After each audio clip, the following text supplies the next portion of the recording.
अस्सलाम वालेकुम। Second year chemistry वालों, स्टार्ट करते हैं आपका पसंदीदा सब्जेक्ट केमिस्ट्री। आपको पता है कि ये बड़ा जन्नती किस्म का सब्जेक्ट है और यकीनन आप सबको बड़ा पसंद भी आता है। मुझे पता है कि ऊपर ऊपर से आप जो मर्ज़ी कहते हो, लेकिन असल में दिल से आप केमिस्ट्री को बड़ा लाइक करते हैं। तो आ जाएं, शाबाश, स्टार्ट करते हैं इसको इंशाल्लाह ताला। और आप बताएं, सब खैर खैरियत हैं, ठीक ठाक हैं सब? आप लोग अपना ख्याल रखें बच्चों, अल्लाह ताला आपकी मदद करे और हिफाजत करें।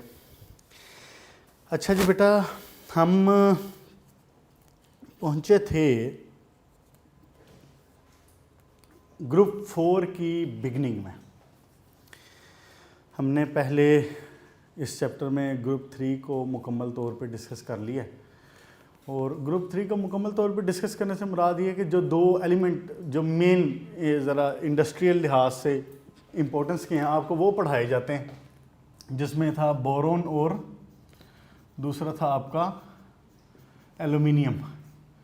तो एलुमिनियम का आपने सिर्फ रिएक्शंस देखे थे, बोरोन को आपने काफ़ी डिटेल से, काफ़ी तसल्ली से देखा था आपने उसको। तो हम इंशाल्लाह ताला उसके बाद स्टार्ट किया था, फिर हमने ग्रुप 4 स्टार्ट हो गया था। और ग्रुप 4 स्टार्ट होने में आपको उम्मीद है मुझे कि आपने याद कर लिया होगा अभी तक ग्रुप 4, उसके एलिमेंट्स आपको याद हो चुके होंगे, जो कि ऐसे थे: कार्बन, सिलिकॉन, जर्मेनियम, टिन और लेड। और इसमें मैंने आपको बताया था कि ये जो टिन और लेड है, इसका स्टेनम और प्लम्बम इसका एक्चुअल नाम है। तो स्टेनम और प्लम्बम को जनरली कॉमनली टिन और लेड कहा जाता है। अच्छा बेटा, हमारी इसमें यह बात भी होगी थी कि इनका ग्रुप में ट्रेंड क्या है, क्या चीज़ इंक्रीज़ है, क्या चीज़ डिक्रीज़ है। अच्छा, वैसे मेरा ख्याल है कि जो बच्चे ख़ास तौर पे थोड़ा सा ध्यान दे के थोड़ा सा अपने कॉन्सेप्ट्स को क्लियर करने के लिहाज से पढ़ रहे होंगे ना, तो मुझे इस बात का आप समझने की यकीन है कि अब वो चीज़ों को खुद से डिफ़ाइन करने, चीज़ों को समझने के काबिल हो गए होंगे। मेरा अंदाज़ा है इंशाल्लाह ताला इसमें। अगर आप में से कुछ बच्चे ऐसा कर रहे हैं कि उसको जस्ट रट्टा मार लिया बैठ के, उसको समझा ना, उसको देखा ना कि लिखा क्या हुआ है, या समझने की कोशिश ना की कि ये चीज़ अगर सर ने बताया था कि जी इलेक्ट्रोनेगेटिविटी का ये ट्रेंड चल रहा है, तो क्या ग्रुप 1 में भी यही था, क्या ग्रुप 2 में ये था, अच्छा ग्रुप 2 में ये नहीं था तो चेंज आया तो कहाँ आया। इस तरह की चीज़ें अगर आपने खुद अपने तौर पे कंपैरिजन करके जहन में रखी है ना, तो अब तक जो चीज़ें पढ़ी हैं ये भी ऑब्वियसली आपके लिए आसान होंगी और इससे आगे वाली चीज़ें भी आसान होंगी। इसलिए मेरा ये ख्याल है जो बच्चे ऐसा नहीं भी कर रहे ना, आप इन चीज़ों को कंसेप्चुअली लें, इसको कंसेप्चुअली लें। हम पढ़ भी रहे हैं थोड़ा सा, अब तो स्पीड हमने मज़ीद कम कर दी हुई है, तो थोड़ा थोड़ा पढ़ा जाता है और कोशिश मेरी होती है कि आपको कंसेप्ट के लिहाज से वो चीज़ें अच्छी तरह से जहन में बैठें। तो अगर आपका कंसेप्ट इंशाल्लाह क्लियर होगा तो बेटा आपको सेकंड ईयर पूरी केमिस्ट्री में आसानी होगी और आपको एंट्री टेस्ट में भी आसानी होगी। आपको पता है कि आपका एंट्री टेस्ट बेस ही कंसेप्ट के ऊपर करता है, उसमें क्वेश्चन आपके होने ही कंसेप्चुअल है। तो इसलिए इस बात को ज़रूर जहन में रखें कि इन चीज़ों को कंसेप्चुअली लें, वरना 16 चैप्टर हैं, कितने को रट्टा मार लोगे बैठ के, और रट्टा मारोगे तो अपने लिए अजाब में डालोगे, ख़ुद को मुसीबत में डालोगे। आप लोगों से 16 चैप्टर और इतनी सारी चीज़ें, इतने सारे रिएक्शन विद बगैर कॉन्सेप्ट्स के होना बहुत मुश्किल हो जाएगा आपके लिए। इसलिए आप अगर इससे केमिस्ट्री से डरते भी हैं या केमिस्ट्री से थोड़ा सा भागते भी हैं, तो आप डरें नहीं और भागे नहीं, इसको कंसेप्ट के लिहाज से समझने की कोशिश करें। चीज़ें रिलेट करती हैं आपस में, चीज़ें रिपीट होती हैं, बातें हुई हैं। अब आपने देखा हो ना, अगर तो हमने चैप्टर नंबर 1 में बात की थी, बड़ी बेसिक्स बातें हुई थी वहाँ पे सारी। क्या क्या थी? इलेक्ट्रोनेगेटिविटी की बात हुई, एटॉमिक साइज की बात हुई, आयनिक रेडियाई वगैरह की बात हुई, मेल्टिंग पॉइंट, बॉइलिंग पॉइंट की बात हुई, उसके बाद ऑक्सीडेशन स्टेट की बात हुई। तो पुत्र आपका अब तक के हर चैप्टर में यही कुछ तो चल रहा है। जब देखें ना, गौर करें एक बात को, जब एक एलिमेंट, मिसाल के तौर पे मैं कहता हूँ इसी ग्रुप में आपका जो पहला एलिमेंट है कार्बन, इसका हम पेक्युलर बिहेवियर आज पढ़ेंगे। पेक्युलर बिहेवियर क्या है कि वो अपने ग्रुप से क्या मुख्तलिफ कर रहा है। तो बेटा जब हर ग्रुप का पहला एलिमेंट खुद से बाकी एलिमेंट्स की निस्बत समथिंग डिफरेंट कर रहा है तो there must be some reason ना, कोई रीज़न होगी ना। तो वो रीज़न्स क्या हैं? वो रीज़न यही तो हैं जो 10 बार पहले एक्सप्लेन हो चुकी। इलेक्ट्रोनेगेटिविटी है जी, उसका साइज़ है जी, उसका जो एटॉमिक शेल इंक्रीज डिक्रीज हो रहे हैं वो हैं, सारा कुछ यही तो है। यही चीज़ें तो बार बार रिपीट हो रही हैं, यही चीज़ें तो अप्लाई हो रही हैं।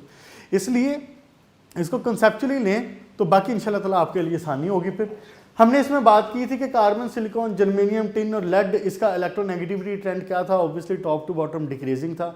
तो हमने बात की थी कि जनाब इस ग्रुप के अंदर ये जो कार्बन और सिलिकॉन है ये नॉन मेटल है,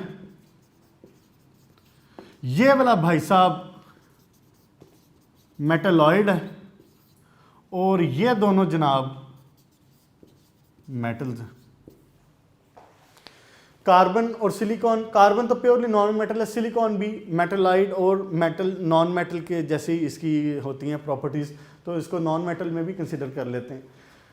ये इसकी सिचुएशन थी। अब इसका जो कार्बन और सिलिकॉन अगर नॉन मेटल हैं तो नॉन मेटल क्यों है? नॉन मेटल होने का मतलब क्या है? ये बातें हर चैप्टर में रिपीट हो चुकी हैं। नॉन मेटल होने का मतलब क्या है?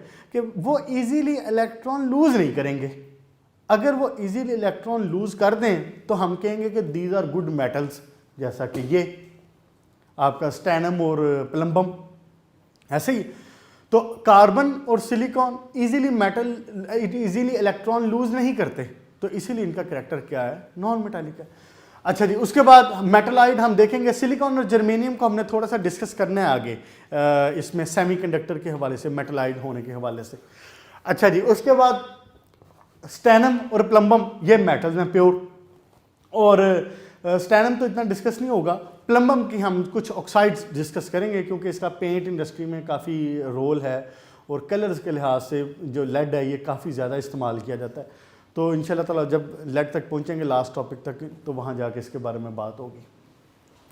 अच्छा जी, ये बात होगी थी हमारी। फिर हमने एक शॉर्ट क्वेश्चन पढ़ा था और मैंने आपको बताया था कि ये इंपॉर्टेंट शॉर्ट क्वेश्चन है कि similarities between carbon and silicon. तो उसमें हमारी 3-4 बातें हुई थी कि जी दोनों नॉन मेटल हैं, दोनों लॉन्ग चेन्स बनाते हैं, दोनों नॉन मेटल है। उसके बाद क्या बनाते थे? दोनों लॉन्ग चेन्स बनाते थे दोनों, ऐसी है। फिर एक और बात हमारी हुई थी कि एसिडिक ऑक्साइड बनाते हैं दोनों। जैसे कार्बन है, कौन सा ऑक्साइड बनाता है? H2CO3। कार्बन डाइऑक्साइड को जब वाटर में डिसॉल्व किया जाता है तो क्या बनाता है? H2CO3।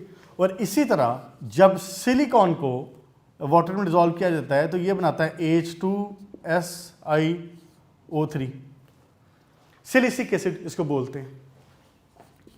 आज इंशाल्लाह इसको सिलिसिक एसिड, आज इंशाल्लाह ताला इसको तफसील से डिस्कस होगा। ये सिलिसिक एसिड आज होगा या नहीं? आज नहीं, कल इंशाल्लाह, कल या उससे नेक्स्ट लेक्चर में होगा इंशाल्लाह ताला डिस्कस। अच्छा जी, बहरहाल और उसके अलावा और क्या पॉइंट थे इसमें? फिर हमने ये बात की थी कोवलेंट बॉन्ड बनाते हैं दोनों, कोवलेंट बॉन्ड बना रहे थे। अब कार्बन कैटिनेशन के ज़रिए लॉन्ग चेन्स जो बना रहा है तो उसमें कार्बन टू कार्बन अटैच होता चला जा रहा है और रज के अटैच होता चला जा रहा है और कोई उसको रोकने वाला नहीं। लेकिन सिलिकॉन भी ऐसी चेन्स बना रहा है और अटैच हो रहा है, लेकिन वो कैसे हो रहा है? वो थ्रू ऑक्सीजन हो रहा है। याद है ना, सिलिकॉन ऑक्सीजन का स्ट्रक्चर बनाया था। इंशाल्लाह ताला दोबारा भी इसके ऊपर बात हो जाएगी। अच्छा जी, उसके बाद फिर कोवलेंट बॉन्ड, ये कोवलेंट बॉन्डिंग के थ्रू ही ये सारी अटैचमेंट हो रही है। इसके बाद फिर हमने एक और शॉर्ट क्वेश्चन देखा था जो कि था inert pair effect. Inert pair effect क्या था? उसमें हमारी बात हुई थी कि ये जो ऊपर वाले तीन हैं, कार्बन, सिलिकॉन और जर्मेनियम, ये हमेशा 4 वैलेंसी रखते हैं। ये कितनी वैलेंसी रखते हैं हमेशा? ये हमेशा 4 वैलेंसी रखते हैं। CCl4, SiCl4, हमेशा ये 4 बॉन्ड बना रहा होता है। लेकिन स्टैनम और प्लम्बम के पास ये सहूलत मौजूद है कि ये 2 वैलेंसी भी रख सकते हैं और 4 भी रख सकते हैं। ऐसे ही ये बातें सारी हो चुकी हैं ना। और वो किस केस में हो रहा था कि अगर वो अपने s ऑर्बिटल के इलेक्ट्रॉन को एक्साइट नहीं करवाता स्टेनम और प्लम्बम अगर अपने s ऑर्बिटल के इलेक्ट्रॉन को एक्साइट नहीं करवाते तो वो फिर इसके ऊपर मौजूद रहेंगे, and that electronic pair is called inert pair. ऐसे ही था इनर्ट पेयर, वो पेयर इलेक्ट्रॉन्स का पेयर जो कि एटम के ऊपर एज सच मौजूद रहता है और उसके अंदर यानी किसी रिएक्शन में, किसी बॉन्डिंग में हिस्सा नहीं ले रहा होता। इनर्ट मतलब नॉन रिएक्टिव, लाइक आपकी inert gases, noble gases, non reactive gases, ये सारी बातें हमारी हो चुकी थी पहले।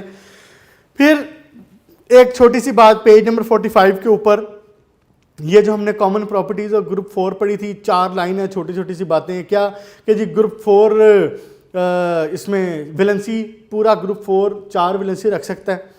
फिर मेटल हाइड्राइड बनाते हैं, मेटल क्लोराइड बनाते हैं, मेटल डाइऑक्साइड सारे बनाते हैं। मेटल से मुराद, एम से मुराद यानी कि जो जनरल, एम फॉर जनरल है, तो एम में कार्बन भी आ सकता है, एम में सिलिकॉन भी आ सकता है, वो सिर्फ उसको शो करने के लिए। बेटा उसके बाद हमने स्टार्ट करनी थी अब अकरेंस ऑफ कार्बन, उसके बाद हम देखेंगे अकरेंस ऑफ सिलिकॉन, फिर हम आते हैं पेक्युलर बिहेवियर के ऊपर। आए जी शाबाश, इसको शुरू करते हैं। ये सारी बातें आपके नोट्स में लिखी हुई हैं, इस तरह से ही पॉइंट्स बना के, जहाँ पे किसी किस्म की कोई कन्फ्यूजन है बुक के अंदर, ऑब्वियसली आप अपने नोट्स को कंसल्ट करें। और बेसिकली नोट्स का मकसद ही ये होता है कि समटाइम टेक्स्ट बुक में चीज़ें इलेबोरेटेड नहीं होती हैं, टेक्स्ट बुक में चीज़ें उस तरह से एक्सप्लेन्ड फॉर्म में या पॉइंट्स की फॉर्म में या हेडिंग की फॉर्म में नहीं होती हैं। तो नोट्स का फिर फ़ायदा हमें ये हो जाता है कि वहाँ पे चीज़ों को हेडिंग्स के लिहाज से और पॉइंट्स के लिहाज से लिखा होता है। तो ऑब्वियसली आपको पता है कि पेपर में नंबर लेने के लिए, स्कोर करने के लिए आपको पॉइंट्स और हेडिंग्स की सूरत में बात करनी है। फिर जो शॉर्ट क्वेश्चन है और MCQs हैं, उसके लिए हमारा जो पूरा डिपार्टमेंट है नोट्स प्रिपेयर करने का, उसने बड़ी मेहनत करके पूरे चैप्टर में से शॉर्ट क्वेश्चन, MCQs ये एक्सट्रैक्ट आउट किए होते हैं। जो भी शॉर्ट क्वेश्चन बन सकते हैं ना, चाहे वो पेपर में आए हैं या नहीं आए, जो पेपर में आए होते हैं, बोर्ड में आए होते हैं, वो तो नोट्स में आपके लिखे हैं ही हैं। लेकिन इसके अलावा भी उसको पूरे चैप्टर को पढ़ा जाता है और उस चैप्टर में से जो MCQ, जो शॉर्ट क्वेश्चन बन सकता है, उसको एक्सट्रैक्ट करके उसका पूरा एक अलग फोल्डर बनाया गया हुआ है, अलग पोर्शन बनाया गया हुआ है, जिसको हमने additional MCQs, additional short question का नाम दिया हो। तो आपको पता है ऑब्वियसली अगर आप वो सारा मुकम्मल याद कर लेते हैं तो आपका पूरे का पूरा चैप्टर हो जाता है इंशाल्लाह ताला, और उससे बाहर से कोई चीज़ आने के चांसेस ज़रा कम ही होते हैं फिर। अच्छा जी बेटा, आए ज़रा अकरेंस ऑफ कार्बन। सबसे पहले अकरेंस ऑफ कार्बन पे आ जाए। Occurrence of carbon,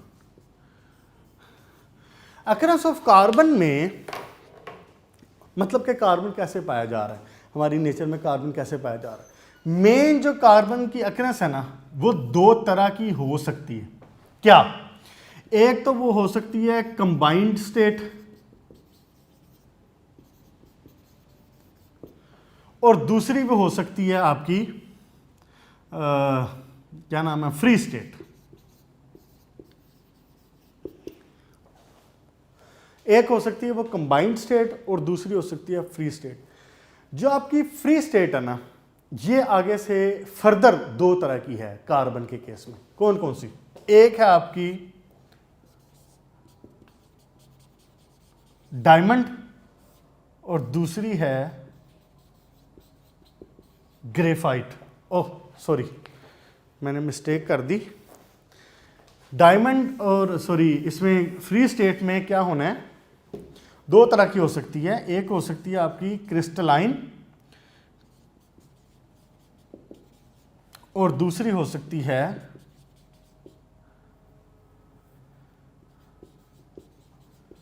amorphous. आप इनसे वाकिफ हैं, आपने सुना हुआ इनका नाम पहले। अच्छा, ये तो हो गया एक ओवरऑल चार्ट कि जी अकरेंस कार्बन की हो कैसे सकती है। अब इसके ऊपर थोड़ी सी बात करते हैं ज़रा। एक ऑप्शन है कि वो कंबाइंड स्टेट में हो, एक ऑप्शन है कि वो उसमें फ्री फॉर्म में हो। कंबाइंड स्टेट से मुराद हमारी होती है जो कि आपकी ओर्स है, जिसमें से आपकी मेटल को या नॉन मेटल को, जो भी वो चीज़ है, उसको एक्सट्रैक्ट किया जाता है। आपकी ओर्स, जैसे मैंने उस दिन आपको 3 ओर्स जनरल जिसकी हैं उनका नाम भी बताया था, क्या हो सकती हैं वो ओर्स या मिनरल्स? एक थी लाइम, फिर थी डोलोमाइट। शाबाश, इनके फार्मूले ज़रा बोलते जाएं ज़रा साथ साथ। लाइम, डोलोमाइट और फिर एक बताई थी आपको मैग्नेसाइट। लाइम, डोलोमाइट और मैग्नेसाइट, ये 3। लाइम क्या थी? शाबाश बोले ज़रा, उस दिन मैंने बताया था ये कैल्शियम कार्बोनेट। फिर आपकी डोलोमाइट थी जिसमें मैग्नीशियम कार्बोनेट और कैल्शियम कार्बोनेट कंबाइन थे। और फिर आपकी मैग्नेसाइट थी जिसमें सिर्फ मैग्नीशियम कार्बोनेट था। ऐसे था। ये हो गया आपकी combined state. Carbon combined state में भी पाया जाता है, जैसा कि आपके सामने एग्जांपल दे दिया। लेकिन कार्बन के एक कमाल की बात ये है, और क्या उसको कहना चाहिए कि इसकी खूबसूरती ये है कि ये हमें फ्री स्टेट में भी मिल जाता है। कम ही एलिमेंट्स ऐसे हैं जो कि हमें फ्री स्टेट में मिलते हैं इस दुनिया में। कम ही एलिमेंट्स ऐसे, गिनती के चंद, जैसे कि आप समझ लें आपका गोल्ड आपको उसमें कंबाइंड स्टेट में नहीं मिलता। जब आपको ज़मीन से एक्सट्रैक्ट किया जाता है ना गोल्ड को, तो वो कंबाइंड स्टेट में नहीं होता। गोल्ड एज सच मेटल की फॉर्म में, मेटालिक फॉर्म में मौजूद होता है। प्लाटिनम वगैरह हो गए, ये सारे, जैसे मैंने लास्ट लेक्चर में बात हुई थी कि ये सारे रेजिस्टेंट टू ऑक्सीडेशन है। इनके ऑक्साइड्स नहीं बनते, इनकी ऑक्सीडेशन नहीं हो पाती, इसीलिए ये फिर कंबाइंड स्टेट में किसी के साथ मिलते भी नहीं। गोल्ड को जब ज़मीन से निकाला जाता है तो गोल्ड के फॉर्म में ही होता है। हम सिर्फ उसको क्या करते हैं, उसको सेपरेट करते हैं। वो जो एक पत्थर होगा या एक जो पोर्शन होगा, पूरा कोई रॉक का मटेरियल होगा, उसको क्रश किया जाता है, उसको तोड़ा जाता है और उसमें से गोल्ड के पार्टिकल्स को सेपरेट किया जाता है। गोल्ड को उसकी किसी और से एक्सट्रैक्ट नहीं किया जाता, किसी मिनरल से एक्सट्रैक्ट नहीं किया जाता। तो कार्बन में भी ये खसूसियत मौजूद है, और कार्बन की इसी खसूसियत का हमें बहुत फ़ायदा है। हम अभी आगे बात करते हैं। देखें ज़रा, फ्री स्टेट में 2 ऑप्शंस हो सकते हैं हमारे पास। एक है क्रिस्टलाइन फॉर्म और दूसरी है एमॉर्फस फॉर्म। मेरा ख्याल है आप सारे पढ़े लिखे बच्चे हैं और केमिस्ट्री आपके लिए बिल्कुल भी नई नहीं है, और आप माशाल्लाह सारे एफएससी पार्ट 1 का इम्तिहान दिए बगैर यहाँ पे बैठे हुए हैं। तो लेकिन बहरहाल फिर भी आपको ये पता है कि क्रिस्टलाइन और एमॉर्फस फॉर्म क्या होती है। आपने अपने फर्स्ट ईयर के चैप्टर 4 के जो सॉलिड का पोर्शन था उसके शुरू में आपने ये पढ़ा भी था। क्रिस्टलाइन फॉर्म में एलिमेंट का जो स्ट्रक्चर है ये एक डेफिनेट, रिपीटेबल और एक डेफिनेट प्रोपोर्शन में, एक डेफिनेट स्ट्रक्चर, एक डेफिनेट अरेंजमेंट होती है क्रिस्टलाइन फॉर्म में। और एमॉर्फस फॉर्म में एलिमेंट्स के जो उसके अंदर मौजूद हैं, जो भी उसके अंदर मौजूद हैं, उसके कंस्टिट्यूएंट, वो एक यानी इर्रेगुलर फॉर्म में, एक डिस्टर्ब फॉर्म में, एक ओपन फॉर्म में, एक लूज फॉर्म में मौजूद होते हैं। एमॉर्फस में कोई रेगुलर पैटर्न नहीं होता, इसके अंदर रेगुलर पैटर्न होगा और ये रेगुलर पैटर्न रिपीटेबल होगा। यानी इसका मतलब क्या हुआ, एक अगर किसी जगह पे मॉलिक्यूल का स्ट्रक्चर यहां पे मौजूद है ना, तो उससे आगे, उससे जो कंबाइंड फॉर्म में होगा वो दूसरा स्ट्रक्चर वो बिल्कुल सेम इसी तरह होगा, तीसरा इसी तरह का होगा, चौथा इसी तरह का होगा, रिपीटेबल। इसमें यूनिट्स रिपीट हो रहे होंगे। जैसे आपने देखा हुआ है सोडियम क्लोराइड का जब आपने स्ट्रक्चर पढ़ा था तो आपने देखा था कि वो एक यूनिट सेल जो है वो पूरे क्यूबिक जो आपका क्रिस्टल लैटिस है उसके अंदर रिपीट हो रहा है बार बार सेम, वही एंगल्स, वही लेंथ्स, वही अरेंजमेंट, वही उसकी जो क्या नाम है उसका बॉन्ड लेंथ, हर चीज़ वही रिपीटेबल। लेकिन एमॉर्फस में ऐसा नहीं होगा। एमॉर्फस में क्या होगा, इसमें इर्रेगुलर होगा और ये नॉन रिपीटेबल होगा। जिसका जहां पे दिल करेगा वो वहां पे आके अटैच हो जाएगा। दिल करे तो अभी 4 मॉलिक्यूल एक जगह पे अटैच हुए हैं, अगले में हो सकता है 8 हो जाए, अगले में 6 हो जाए, अगले में 3 हो जाए, ऐसे। Amorphous crystalline. अच्छा जी, अब जो क्रिस्टलाइन की फॉर्म है ना इसकी, ये मैं अब रेज करता हूं। अब हम जरा क्रिस्टलाइन और एमॉर्फस को थोड़ा तफसील से देखते हैं कि कार्बन की कौन कौन सी फॉर्म्स क्रिस्टलाइन है, कार्बन की कौन कौन सी फॉर्म एमॉर्फस है। क्रिस्टलाइन और दूसरी क्या होगी, एमॉर्फस। क्रिस्टलाइन फॉर्म में जो सबसे फेमस है और सबसे कीमती भी है ऑब्वियसली, वो क्या है, डायमंड। डायमंड के बाद ग्रेफाइट, ग्रेफाइट के बाद ग्रेफीन, ये मुमकिन है आपके लिए नहीं हो।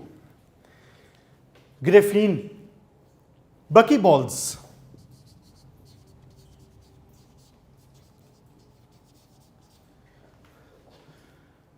कार्बन नैनो ट्यूब्स,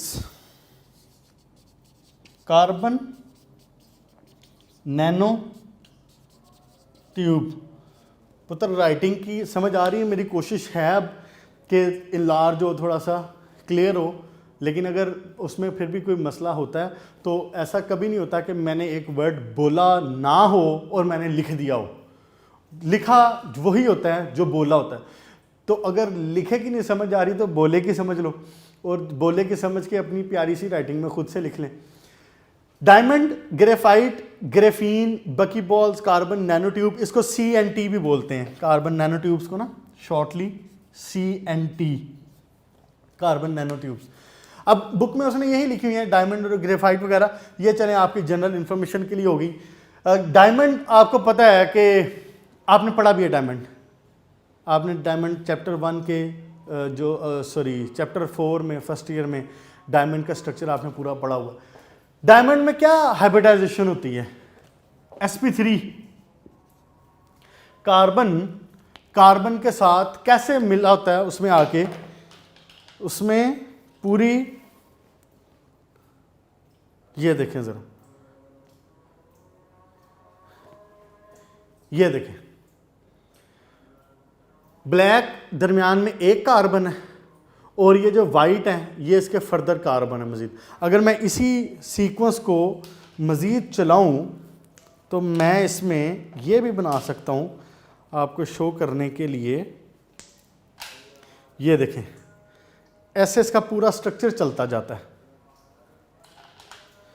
आपको यकीनन याद आ गया होगा, आपने जो फर्स्ट ईयर में कार्बन का स्ट्रक्चर बनाया भी था डायमंड का, और वो बोर्ड के लिहाज से इम्पोर्टेंट भी है।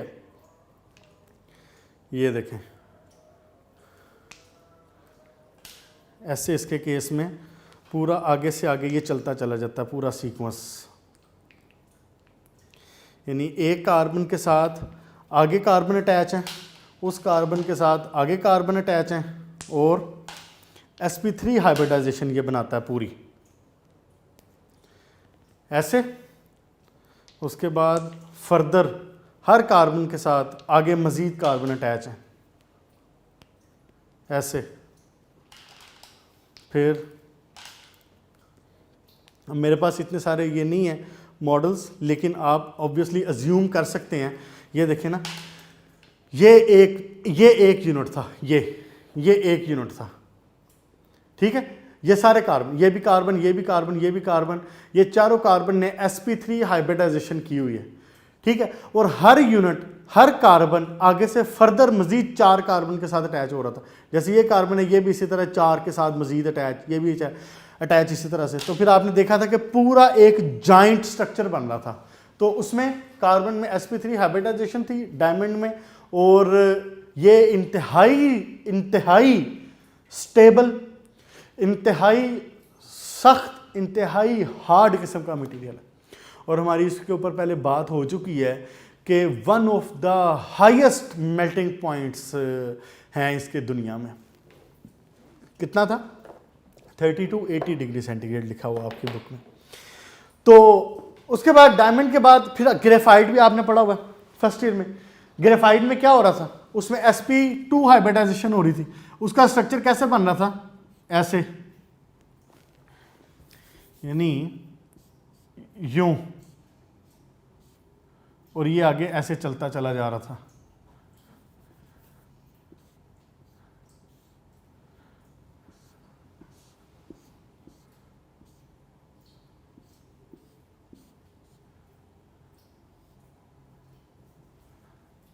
ऐसे ही है। इसमें क्या हो रहा था, इसमें sp2 हाइब्रिडाइजेशन हो रही थी। ये जैसे ये यहां पे किसी के साथ और अटैच है तो ये sp2 हाइब्रिडाइज कर रहा था। इसका जो स्ट्रक्चर है ये एक लेयर की फॉर्म में था, एक लेयर चल रही थी, एक लेयर ऐसे, दूसरी लेयर उसके नीचे ऐसे, तीसरी लेयर ऐसे, और ये लेयर्स आपस में अटैच नहीं थी बराह रास्त। इसी वजह से आपने वो एनाइसोट्रॉपी की प्रॉपर्टी भी पढ़ी है इसमें। ये हो गया आपका ग्रेफाइट। ग्रेफाइट के बाद एक हुआ करता है क्रिस्टलाइन फॉर्म ग्रेफीन। ये बेसिकली ग्रेफाइट से ही हासिल किया जाता है, ग्रेफाइट को ही कन्वर्ट किया जाता है इसमें ग्रेफीन के अंदर। अच्छा, फिर एक और आपकी क्रिस्टलाइन फॉर्म है बकी बॉल्स। ये बकी बॉल्स जो हैं ये अर्थ पे नहीं पाए जाते, ये जमीन में नहीं मिलते हैं आपको, ये स्टार्स में मिलते हैं। ये भी कार्बन की क्रिस्टलाइन फॉर्म है, बकी बॉल्स। बेसिकली ना ये जो ग्रेफाइट, ग्रेफीन, बकी बॉल्स, ये करीब करीब एक दूसरे से मिलते जुलते ही हैं। इनका जो स्ट्रक्चर है ना करीब करीब ऐसे ही है। सिर्फ फ़र्क क्या होता है कि ये इनकी अरेंजमेंट और इनके डिज़ाइन और इनके स्ट्रक्चर में फ़र्क होता है, बस। अब जैसे ये कार्बन नैनो ट्यूब्स है ना, CNTs, ये भी CNT भी होती इसी तरह ही है, उसकी भी फॉर्म इसी तरह की होती है, लेकिन ये ट्यूब्स की फॉर्म में होती हैं। जैसे मैंने अभी ग्रेफाइट का स्ट्रक्चर बनाया ना एक लेयर की फॉर्म में, तो वो बेसिकली आप ये इमेजिन कर लें कि उसी लेयर को उठा के आप एक ट्यूब की शक्ल बना लें, तो वो CNT बन जाती है, कार्बन नैनो ट्यूब्स। CNT का आजकल तो इंतहाई ज़्यादा इस्तेमाल हो चुका हुआ है। आपको पता है कि हमारी जब एलुमिनियम जब हमने पढ़ा था तो उस वक्त हमने बात की थी कि एलुमिनियम इसमें इस्तेमाल होता है आपके ट्रांसपोर्ट में, आपके एयरप्लेन्स बनाने में, यहाँ पे इस्तेमाल होता है। क्यों इस्तेमाल होता है? क्योंकि उसकी स्ट्रेंथ ज़्यादा है और उसका जो मैस है वो कम है, यानी उसका जो डेंसिटी है वो आयरन से कोई 3 गुना कम है, 3 गुना हल्का है आयरन से। तो वहाँ पे पहले एलुमिनियम इस्तेमाल हो रहा था, लेकिन जब से आपको केमिस्ट्री ने ये नया फ़ायदे दिए हैं और नए आपको ये मिलना शुरू हुए हैं मटेरियल्स, अब जो CNT है ना, कार्बन नैनो ट्यूब, ये हल्की भी हैं और इनकी स्ट्रेंथ भी ज़्यादा है। इसको दूसरे एलिमेंट्स के साथ, दूसरे मिक्सर मटेरियल्स के साथ मिक्सअप करके बड़ी हल्की और बड़ी मजबूत ये मटेरियल अराइज होता है जिससे। और अब कुछ आपके जो ये हैं ना एयरक्राफ्ट, ये जो सैटेलाइट्स वगैरह आपके हैं और जो रॉकेट्स वगैरह जाते हैं, इनके अंदर ये मटेरियल इस्तेमाल हो रहा है। और फर्दर इंशाल्लाह ताला आप फ्यूचर में देखेंगे कि ये हमारी नॉर्मल ज़िंदगी में भी चीज़ें इससे बनना शुरू हो जाएंगी CNT से। बहरहाल, इसके बाद दूसरी बेटा फॉर्म है आपके पास एमॉर्फस। एमॉर्फस में क्या क्या फॉर्म है? एमॉर्फस में सबसे पहले आपका कोल, फिर आपका चारकोल, फिर कार्बन ब्लैक, ये जनरल फॉर्म्स हैं। कोल, चारकोल, कार्बन ब्लैक, आप इन सबसे वाकिफ़ हैं अच्छे तरीके से, इनके बगैर आपका बारबेक्यू नहीं हो सकेगा। तो कोल का भी आपको पता है। और कार्बन ब्लैक होता है ये जो ब्लैक कलर का कार्बन का समटाइम पाउडर होता है, जैसा कि आपका अगर चूल्हा ठीक ना चल रहा हो उसके अंदर एक पाउडरी, एक वो आपकी वो देगचियाँ गंदी करनी शुरू कर देता है, देगचियों पे काले रंग की एक लेयर सी आना शुरू हो जाती है, वो ये है आपका कार्बन ब्लैक है। फिर एक और बात, जैसा आपकी बाइक में या गाड़ी में अगर उसमें कोई मसला हो और इंजन ठीक से काम ना कर रहा हो तो सिलेंसर में उसका आपका जो धुआं है वो ज़्यादा ब्लैकिश नज़र आना शुरू हो जाता है, उसके अंदर ब्लैक पार्टिकल्स होते हैं, कार्बन ब्लैक है वो सारा कुछ। ठीक हो गया बच्चे, यहाँ तक इसका हो गया क्रिस्टलाइन फॉर्म और एमॉर्फस फॉर्म इसकी। नेक्स्ट आए ज़रा अब अकरस ऑफ सिलिकॉन को एक नज़र देख लेते हैं। अकरस ऑफ सिलिकॉन में एक जो बात अहम है ना, वो आपने ये ज़रूर ज़हन में रखनी है कि silicon second most abundant element है हमारी वर्ल्ड में। सिलिकॉन सेकंड मोस्ट अबंडेंट है। सबसे ज़्यादा जो अबंडेंस है वो किसकी है? बता दें शाबाश, ये बात मैंने बोली हुई है पहले। सबसे ज़्यादा अबंडेंस है आपकी ऑक्सीजन की, दूसरे नंबर पे अबंडेंस है सिलिकॉन की, और तीसरे नंबर पे है एल्यूमिनियम की। एल्यूमिनियम हमने पहले पढ़ भी लिया हुआ है और मैंने आपको वो उसमें बता भी दिया, अभी भी हो गया, रिपीट भी हो गया। तो silicon around 25% of earth crust silicon का बना हुआ है। सिलिकॉन बेसिकली क्या है? आपने सिलिकॉन देखा हुआ है, कहाँ देखा हुआ? रेत। रेत जो है वो क्या है? वो सिलिका है बेसिकली, SiO2, सैंड। तो आप अब मेरा ख्याल है आसानी से इमेजिन कर सकते हैं कि रेत आपके यहाँ कितनी मौजूद है दुनिया में। फिर जो सिलिकॉन है आपकी करीब करीब हर रॉक में आपके अर्थ क्रस्ट के अंदर मौजूद है। जो भी पत्थर, जो भी रॉक है, चाहे वो पहाड़ है चाहे वो ज़मीन है, उसके अंदर सिलिकॉन मौजूद है। तो इमेजिन कर लें आप फिर। तो इसकी अक्रेंस कितनी है? 25%। ये वाली जो बात है ना बेटा, ये इसके लिए ज़रूर ध्यान में रखना MCQs के हवाले से कि सबसे ज़्यादा अक्रेंस किसकी है? Oxygen, second silicon, third aluminium.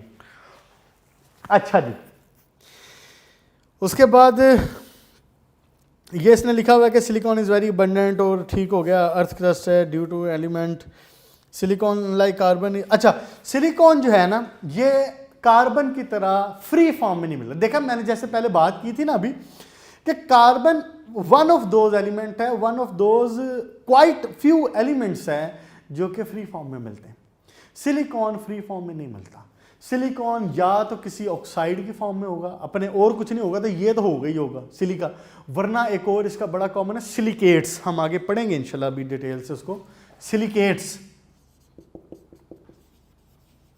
Silicates की फॉर्म SiO3 इस फॉर्म में, यह बड़ा कॉमन है सिलिकॉन के लिए। तो उसके बाद जरा नेक्स्ट पेज पे हैं, जरा बुक के पेज नंबर 46 के ऊपर। यहाँ पे ये कहता है कि most mineral other than sulphide, phosphate और कार्बोनेट कंटेन हाइपर। ये वही बात है कि जिन भी मिनरल्स में कार्बोनेट, सल्फेट, फॉस्फेट, नाइट्रेट वगैरह नहीं होंगे वहाँ पे सिलिकॉन होगा ही होगा। ठीक हो गया, अबंडेंट है काफ़ी। अच्छा जी, उसके बाद एज ऑक्साइड मैंने आपको बता दिया, एज ऑक्साइड फॉर्म करता पाया जाता है ये दो चीज़ों में, एक क्वार्ट्ज में। इसकी भी बात करते हैं मज़ीद डिटेल से कि क्वार्ट्ज क्या होता है। और फिलहाल सिर्फ जो यहाँ पे ये बात कह रहा है ना, सिर्फ ये वाली बात देखें ज़रा। वो कहता है कि जी इन द फॉलोइंग फॉर्म पाया जाता है। क्या? एक रॉक क्रिस्टल, ये रॉक क्रिस्टल और ये जो बाकी नाम अभी मैं लिखूंगा, ये सारे बेसिकली क्वार्ट्ज की टाइप्स हैं। रॉक क्रिस्टल, एमेथिस्ट,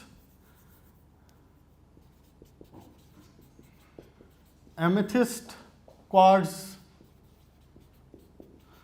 फिर उसके बाद है आपका रोज क्वार्ट्ज। रोज है, स्मोकी है, स्मोकी क्वार्ट्ज। फिर रोज क्वार्ट्ज, फिर milky quartz.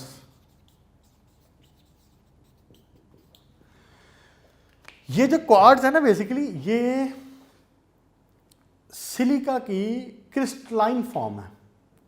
Crystalline form of silica को क्वार्ट्ज कहते हैं। क्वार्ट्ज की जो टाइप्स हैं वो हैं रॉक क्रिस्टल, एमेथिस्ट, स्मोकी, रोज, मिल्की। आपने ये करीब सारी देखी हुई हैं, ये करीब सारी टाइप्स आपने देखी हुई हैं। ये बेसिकली अपने कलर में डिफरेंट होती हैं। तो हम इसके ऊपर बात करेंगे इंशाल्लाह ताला अब नेक्स्ट लेक्चर में। अभी आज के लिए आप इतना रखें, इसको बेसिक्स को समझ लें, इसको याद कर लें अच्छे तरीके से।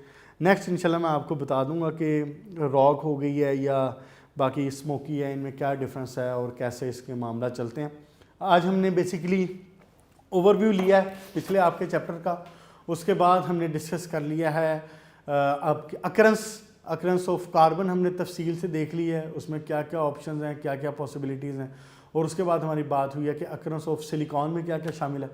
आज के लिए इतने रखते हैं। इंशाल्लाह ताला नेक्स्ट लेक्चर में हम सिलिकॉन डाइऑक्साइड को यानी सिलिका को, और फिर फर्दर उसके बाद जिसका यहाँ पे हमने नाम लिया बार बार क्वार्ट्ज, ये क्वार्ट्ज क्या है इसको तफसील से इंशाल्लाह ताला देखेंगे।